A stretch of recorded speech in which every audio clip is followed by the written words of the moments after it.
Devant les députés au sein du Parlement, la ministre de la Culture et des Sports, Julienne Uwacu, a expliqué l'importance pour le Rwanda d'officialiser la langue swahili dans le cas de son intégration dans la communauté est-africaine. Elle a appelé au nom du gouvernement les députés à approuver ce projet de loi portant officialisation de la langue swahili comme langue d'utilisation dans les structures de l'État.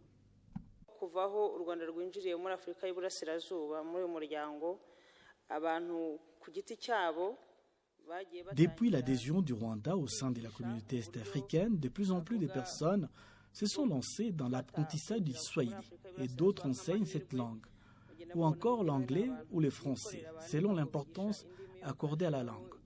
Faire du swahili une langue officielle du Rwanda, je pense que cela respecte notre engagement au sein de la communauté est-africaine. Et puis les Rwandais qui veulent faire des affaires au sein de cette communauté auront plus de facilités de communication. Pour ma part, les Rwandais ont tout avantage d'apprendre le swahili et le maximum de langues possibles.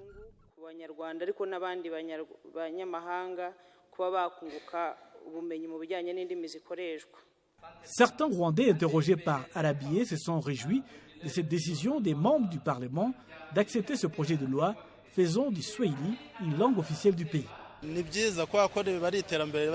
C'est une bonne chose, car c'est un plus pour les Rwandais. Ils apprennent une autre langue, une langue de plus.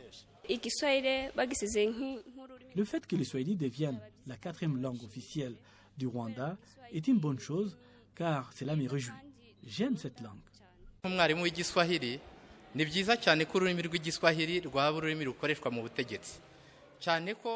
C'est une bonne chose que le swahili soit une langue officielle du Rwanda, d'autant plus que la plupart des pays de la communauté est-africaine l'utilisent de manière officielle.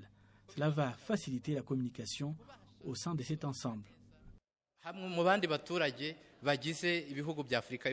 Le ministre de la Culture et des Sports a rassuré les députés que des efforts seront déployés pour apprendre au maximum de personnes la langue swahili et son introduction dans les documents officiels se fera sans difficulté.